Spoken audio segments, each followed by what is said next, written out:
Bismillahirrahmanirrahim.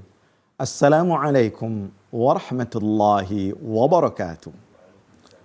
Alhamdulillah. Alhamdulillahil hadi lil haqq. Nas'aluhu an yahdiyana linanhadha bi amanatina. Ashhadu an la ilaha illallah wahdahu la syarika lah. Wa ashhadu anna sayyidana Muhammadan abduhu wa rasuluhu man la nabiyya ba'dah. Allahumma salli wa sallim wa barik wa karrim ala sayyidina wa maulana Muhammadin wa ala alihi wa ashabihi ajma'in. Rabbi shrah li sadri wa yassir li amri wahlul 'uqdatam min lisani yafqahu qawli. Rabbi ati nafsi hudaha wa zakkiha anta khairu man zakkaha anta waliyuha wa maulaha. Amma ba'd. Para pemirsa TVRI Sumatera Selatan yang senantiasa dimuliakan Allah Subhanahu wa taala. Inni uhibbukum fillah. Hamba yang dhaif senantiasa mencintai saudaraku semuanya karena Allah Subhanahu wa taala. Sebagaimana Allah pertemukan kita di dunia ini dalam ketaatan, dalam kebaikan, semoga kelak Allah pertemukan kita di dalam surganya. Amin. Allahumma amin. Para pemirsa yang berbahagia, tema kajian kita kali ini akan membahas seputar tanda-tanda diterimanya amal ibadah seseorang. Tentunya seorang hamba setelah melakukan amal ibadahnya, harapan yang selalu hadir dalam dirinya adalah amal yang dia kerjakan itu menjadi tabungan, menjadi deposito dia pada hari kiamat kelak. Semua kita setelah beramal memohon agar amal kita tersebut diterima oleh Allah Subhanahu wa taala. Doa yang kita panjatkan misalnya, Rabbana taqabbal minna innaka antas sami'ul alim. Ya Allah, terimakanlah amal ibadah yang kami kerjakan. Sesungguhnya Engkau Maha mendengar, Maha mengetahui. Itulah yang diingatkan oleh para salafus soleh agar kita lebih perhatian kepada kualitas ibadah yang kita kerjakan, kualitas amal yang kita kerjakan sehingga dia dapat menjadi tabungan pahala bagi kita. Ibnu Mas'ud mengatakan, kunu liqabulil amal asyaddu ihtimaman minal amal. Hendaknya kalian betul-betul berusaha agar amal ibadah kalian itu diterima oleh Allah Subhanahu wa taala daripada kalian memperbanyak kuantitas ibadah yang kalian kerjakan.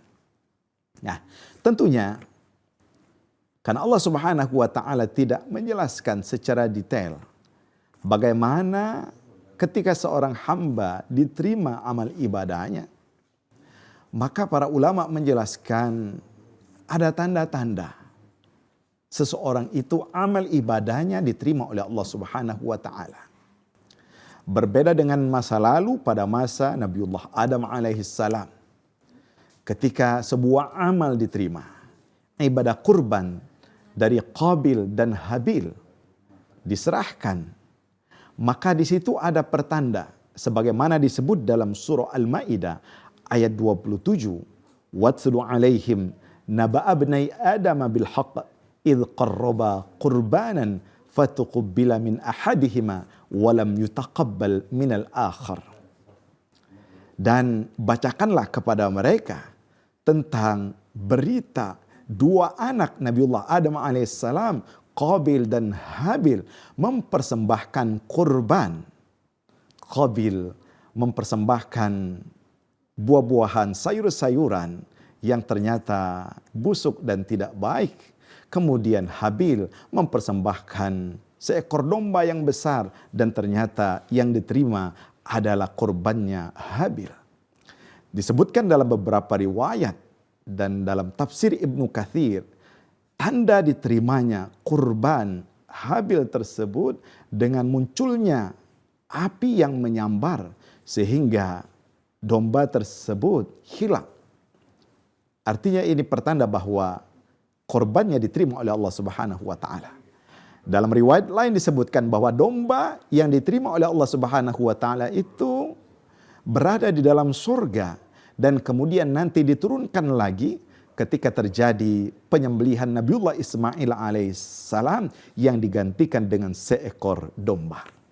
Nah, artinya kata para ulama, kalau dahulu Allah Subhanahu wa taala memberikan tanda hissi, tanda materi yang terlihat oleh kasat mata, tetapi setelah itu diterima tidaknya amal seseorang tidak langsung bisa diketahui dengan kasat mata.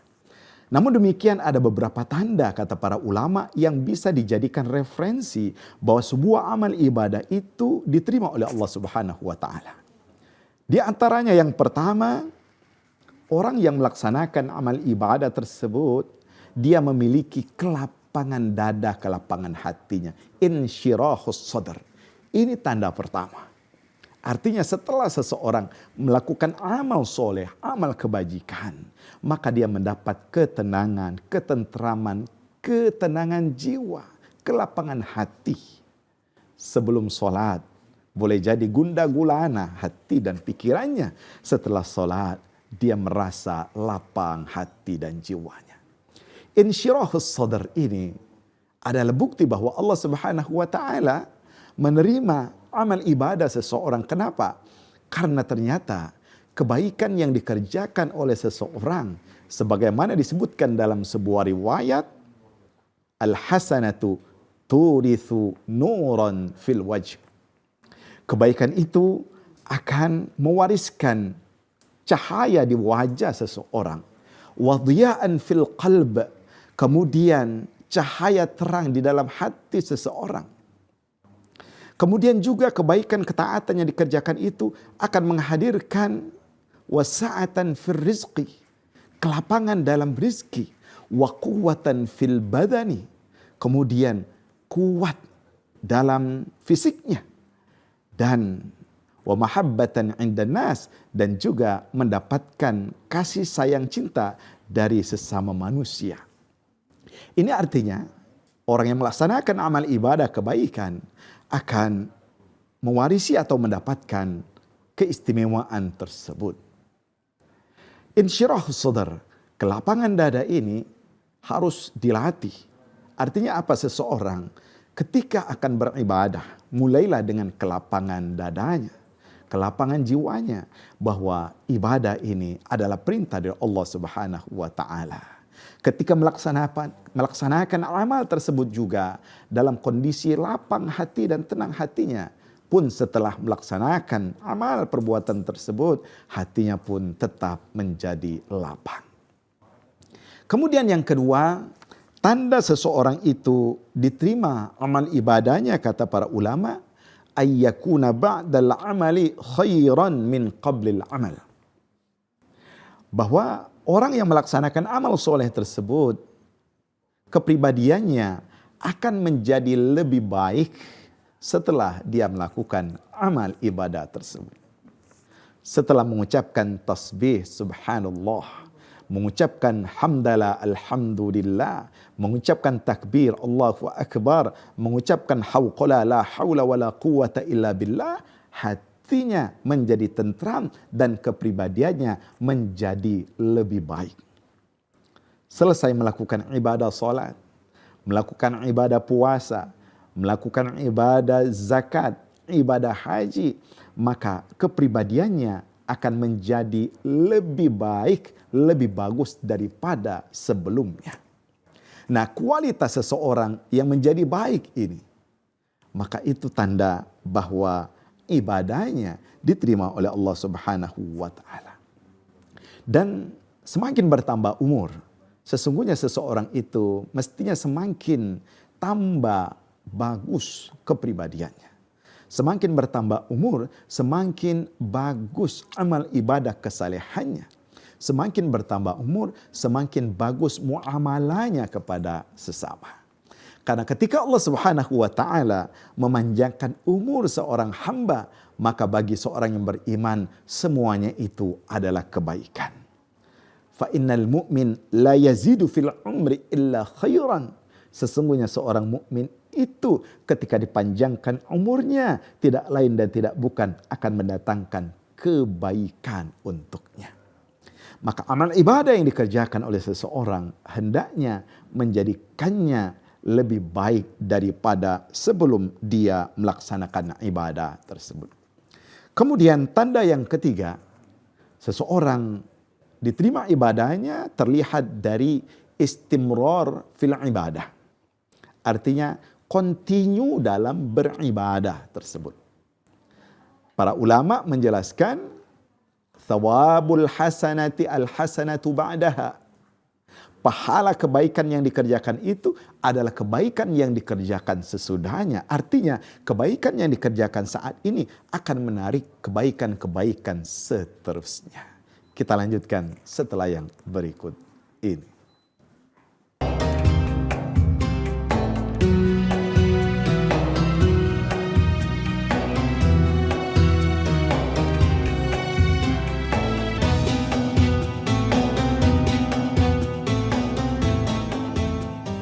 Pemirsa yang dimuliakan Allah Subhanahu wa taala, continue dalam beramal adalah salah satu tanda ibadah seseorang diterima oleh Allah Subhanahu wa taala.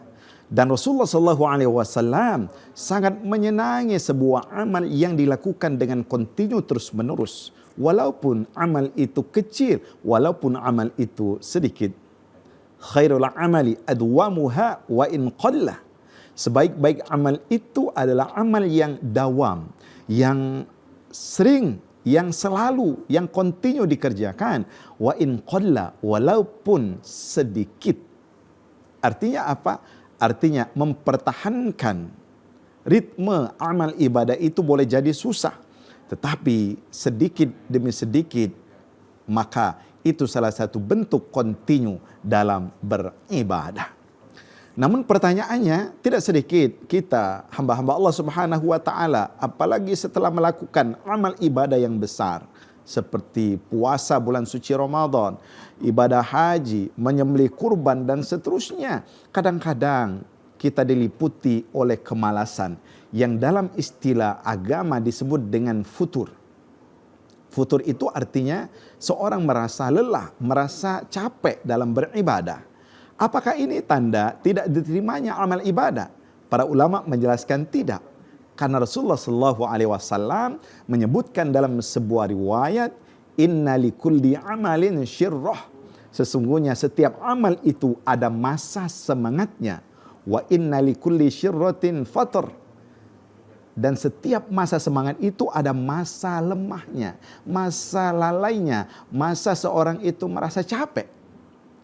Maka kata Rasulullah, faman kana fatratuhu ila sunnati faqad ihtada. Barang siapa yang ketika dia lalai, malas, capek itu tetap dia tidak keluar dari sunnahku, maka dia mendapatkan hidayah.